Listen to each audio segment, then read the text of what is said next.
সঠিক ইসলামী আকিদা সম্পর্কে জ্ঞান অর্জনের আবশ্যকতা। প্রিয় ভাইগণ, আল্লাহ তাআলা আমাকে এবং আপনাদেরকে ইসলামের সঠিক আকিদা সম্পর্কে জ্ঞান অর্জনের তৌফিক দান করুন। কেননা প্রত্যেক মুসলিমের উপর ইসলামের সঠিক আকিদা সম্পর্কে জ্ঞান অর্জন করা জরুরি। সহি আকিদার অর্থ এবং তার ভিত্তি সম্পর্কে জানা আবশ্যক। সে সঙ্গে সহি আকিদা পরিপন্থী এবং যা এটাকে ভঙ্গ ও বাতিল করে দেয় সে সম্পর্কেও জানা আবশ্যক।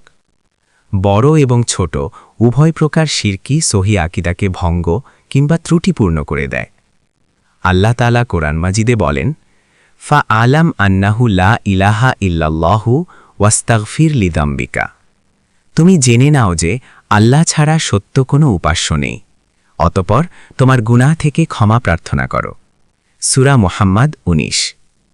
ইমাম বুখারী রাহিমাহুল্লাহ তার সহি গ্রন্থে তাওহীদের জ্ঞান অর্জনের গুরুত্ব বর্ণনা করতে গিয়ে যে অধ্যায় রচনা করেছেন তা হল বাবুল ইলমি ক্বাবলাল কওলি ওয়াল আমাল, অর্থাৎ কথা ও কাজের আগে জ্ঞান থাকা জরুরি। অতঃপর তিনি উপরোক্ত আয়াত দিয়ে দলিল পেশ করেছেন। হাফেজ ইবনে হাজার আসকালানি রাহিমাহুল্লাহ বলেন, ইবনুল মুনির বলেছেন, ইমাম বুখারীর উদ্দেশ্য হল কথা ও আচরণের বিশুদ্ধতার জন্য জ্ঞান থাকা জরুরি। সুতরাং জ্ঞান ছাড়া কথা ও আচরণের কোনো মূল্য নেই। তাই তাওহীদের জ্ঞানকে কথা ও কাজের উপর প্রাধান্য দিতে হবে। তাওহীদের জ্ঞানই নিয়তকে পরিশুদ্ধ করে, আর নিয়ত মানুষের আমলকে বিশুদ্ধতা দান করে।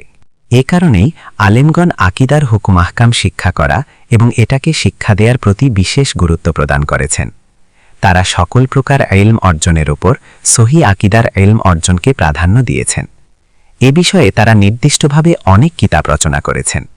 এতে তারা বিস্তারিতভাবে আকিদার মাসায়েল এবং তা গ্রহণ করার আবশ্যকতা বর্ণনা করেছেন। সে সঙ্গে তারা সহি আকিদা ভঙ্গকারী বা এটাকে ত্রুটিযুক্তকারী শিরক, বিদাত এবং কুসংস্কারগুলোও বর্ণনা করেছেন। এটি হচ্ছে লা ইলাহা ইল্লাল্লাহ এর ব্যাখ্যা। এটি শুধু মুখের উচ্চারণের নাম নয়, বরং এর অর্থ, মর্মার্থ, তাৎপর্য ও দাবি রয়েছে। এগুলো জানা এবং প্রকাশ্যে অপ্রকাশ্যে সে অনুপাতে আমল করা আবশ্যক।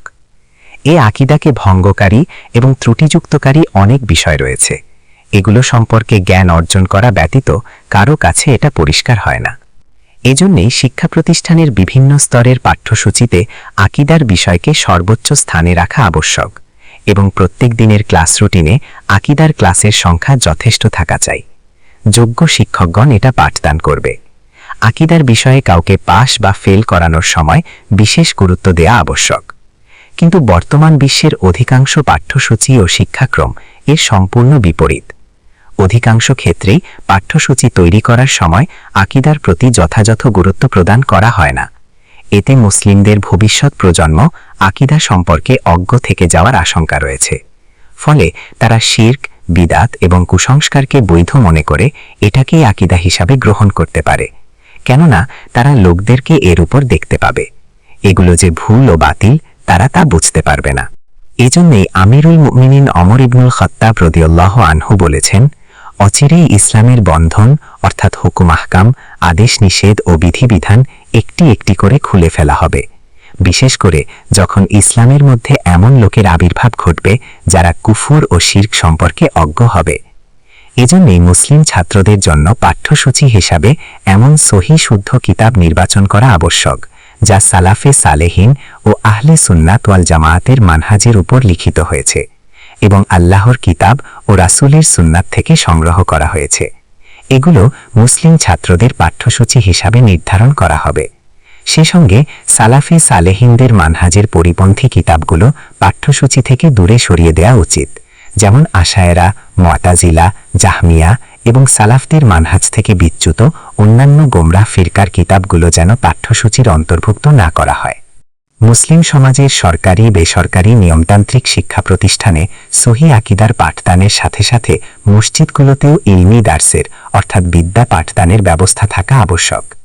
এসব দার্সে সালাফি আকিদার পাঠদান করাকে সর্বোচ্চ স্থানে রাখা যায়। এখানে মূল কিতাব এবং এটার ব্যাখ্যা পড়ানো হবে, যাতে করে ছাত্র এবং উপস্থিত সাধারণ লোকেরা উপকৃত হতে পারে। সেই সঙ্গে আকিদা সম্পর্কিত বড় বড় কিতাবগুলো সংক্ষিপ্ত করে লিখে সাধারণ লোকদের সামনে এটার ব্যাখ্যা বিশ্লেষণ করাও জরুরি। এর মাধ্যমে সহি ইসলামী আকিদার প্রচার ও প্রসার ঘটবে ইনশাআল্লাহ। এর পাশাপাশি রেডিও এবং অন্যান্য প্রচার মাধ্যমে যেসব ধর্মীয় অনুষ্ঠান প্রচার করা হয় তার প্রতিও গুরুত্বারোপ করা জরুরি।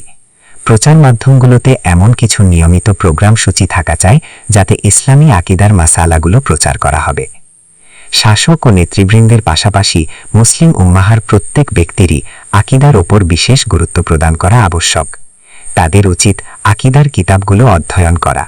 সালাফদের মানহাজের ওপর যেসব কিতাব লেখা হয়েছে সেগুলো সম্পর্কে পূর্ণ ধারণা রাখা আবশ্যক। একই সঙ্গে সালাফদের মানহাজের পরিপন্থী যেসব কিতাব লেখা হয়েছে সেগুলো সম্পর্কেও সচেতন থাকা জরুরি। এতে করে জ্ঞানে পরিপক্ক একজন মুসলিম তার দ্বীনকে ভালোভাবে জানতে পারবে এবং আহলে সুন্নাতের আকিদার মধ্যে বাতিলপন্থীরা যেসব সন্দেহ ঢুকিয়ে দিতে চায় তার উপযুক্ত জবাব প্রদান করতে সক্ষম হবে। হে মুসলিম, আপনি যখন কুরআনুল কারীমের মধ্যে গভীর দৃষ্টি দিবেন তখন দেখতে পাবেন যে কুরআনের অনেক আয়াত ও সূরা আকিদার বিষয়ে গুরুত্ব প্রদান করেছে। আপনি দেখবেন মাক্কি সূরাগুলোকে সঠিক আকিদা বর্ণনার জন্য খাস করা হয়েছে এবং এর উপর যেসব সন্দেহ সৃষ্টি করা হয়েছে তাতে সেগুলোর পরিষ্কার জবাব রয়েছে। উদাহরণস্বরূপ সূরা ফাতিহার কথাই বলা যেতে পারে। আল্লামা ইমাম ইবনুল কাইয়িম রহিমাহুল্লাহ এ মক্কি সূরাটির ব্যাপারে কথা বলতে গিয়ে বলেন, জেনে রাখা আবশ্যক যে এ সূরাটি সুমহান উদ্দেশ্যগুলো সুস্পষ্টভাবে বর্ণনা করেছে এবং পরিপূর্ণ আকারে এটাকে নিজের মধ্যে ধারণ করেছে। তাতে আমাদের একমাত্র মাবুদ মহান আল্লাহর পরিচয়কে তার ৩টি নামের মাধ্যমে তুলে ধরা হয়েছে। এতে আল্লাহ তাআলার সমস্ত অতি সুন্দর নাম ও সুমহান গুণাবলীর অর্থ বিদ্যমান এবং এর উপরই বাকি সব নাম ও গুণাবলীর ভিত্তি। এগুলো হচ্ছে আল্লাহ, আর রব এবং আর রহমান। সূরাটির মূল বিষয় হল আল্লাহ তাআলার উলুহিয়াত, রুবুবিয়াত এবং তার সুবিশাল রহমত সম্পর্কে। ইয়াকা নাবুদুর মাধ্যমে আল্লাহ তাআলার একচ্ছত্র উলুহিয়াত সাব্যস্ত করা হয়েছে। ইয়াকা নাস্তাইনের মাধ্যমে তার রুবুবিয়াত সাব্যস্ত হয়েছে। আর আল্লাহ তাআলার কাছে সিরাতুল মুস্তাকিমের হিদায়াত চাওয়ার সম্পর্ক হচ্ছে তার রহমত সিফাতের সাথে, কারণ তিনি তার বান্দার প্রতি দয়াশীল বলেই তাদেরকে সিরাতুল মুস্তাকিমের পথ দেখান। আর আলহামদু বা আল্লাহ তাআলার প্রশংসা ৩টি বিষয়কে শামিল করে। তিনি তার উলুহিয়াত, রুবুবিয়াত এবং রহমত এ ৩টি কারণেই প্রশংসিত। আল্লাহ তাআলার বড়ত্বের কারণেই তার প্রশংসা ও গুণাবলী বর্ণনা করা আবশ্যক। সূরা ফাতিহায় পুনরুত্থান এবং বান্দাদের ভালো মন্দ আমলের বিনিময় দেওয়ার বিষয়টিও সাব্যস্ত হয়েছে। সেদিন আল্লাহ তাআলা একাই সমস্ত সৃষ্টির মধ্যে ফায়সালা করবেন এবং তার ফায়সালা হবে পরিপূর্ণ ইনসাফ ভিত্তিক। সূরা ফাতিহার আয়াত মালিকি ইয়াউমিদ্দিন উপরোক্ত সব বিষয়কে সাব্যস্ত করেছে। এ সূরাটি নবীদের নবুয়তকেও একাধিকভাবে সাব্যস্ত করেছে। অতঃপর ইমাম ইবনুল কাইয়িম রাহিমাহুল্লাহ নবী রাসূলদের নবুয়ত ও রিসালাত সম্পর্কে এমন দীর্ঘ আলোচনা করেছেন যা অত্যন্ত উপকারী। সূরা ফাতিহা ও মক্কি সূরাসমূহের বিষয়বস্তু সম্পর্কে আলোচনা করার শেষ পর্যায়ে তিনি বলেছেন, শুধু এ সূরাতেই নয় বরং পুরো কোরআন নাজিল হয়েছে তাওহীদ, এটার হক এবং এটা কবুলকারীদের পুরস্কারের ব্যাপারে এবং শিরক ও এটাকে প্রত্যাখ্যানকারী মুশরিকদের শাস্তির ব্যাপারে। সুতরাং দেখা যাচ্ছে আলহামদুলিল্লাহি রব্বিল আলামিনের মধ্যে তাওহীদ রয়েছে, আর রহমানির রহিমের মধ্যে তাওহীদ রয়েছে এবং ইয়াকা নাবুদু ওয়া ইয়াকা নাস্তাইনের মধ্যেও তাওহীদ রয়েছে। ইহদিনাস সিরাতাল মুস্তাকিম সিরাতাল্লাযীনা আনআমতা আলাইহিমের মধ্যেও রয়েছে তাওহীদ। সে সঙ্গে তাওহীদপন্থী হওয়ার কারণে যারা আল্লাহর পক্ষ হতে পুরস্কৃত হয়েছেন এখানে তাদের পথের হিদায়াতও চাওয়া হয়েছে। গায়রিল মাগদুবি আলাইহিম ওয়ালাদ-দাল্লিনের মধ্যেও রয়েছে তাওহীদ, অর্থাৎ যারা তাওহীদকে প্রত্যাখ্যান করা এবং এটা থেকে দূরে থাকার কারণে শাস্তিপ্রাপ্ত হয়েছে এখানে তাদের আলোচনা করা হয়েছে এবং তাদের পথে পরিচালিত না করার প্রার্থনা করা হয়েছে। ইমাম ইবনুল কাইয়িম রাহিমাহুল্লাহ আরও বলেন, কোরআনের অধিকাংশ সূরাতেই 2 প্রকার তাওহীদের বিশদ বিবরণ এসেছে। কোরআনে রয়েছে আল্লাহ তাআলার পবিত্র সত্তা, তার অতি সুন্দর নামাবলী ও সুমহান গুণাবলী সম্পর্কে সংবাদ। এটি হচ্ছে আত-তাওহীদুল ইলমিয়ুল খাবারি, আল্লাহ তাআলার পরিচিত ও খবর সংক্রান্ত তাওহীদ। আর রয়েছে তাতে তাওহীদের সাথে একমাত্র তার ইবাদাতের দিকে আহ্বান, তিনি এক, অদ্বিতীয় ও তার কোনো শরিক নেই। সেই সঙ্গে তাতে রয়েছে আল্লাহ তাআলা ব্যতীত অন্যান্য বস্তুর ইবাদাত প্রত্যাখ্যান করার আহ্বান, আর এটি হচ্ছে তাওহীদুল উলুহিয়াত।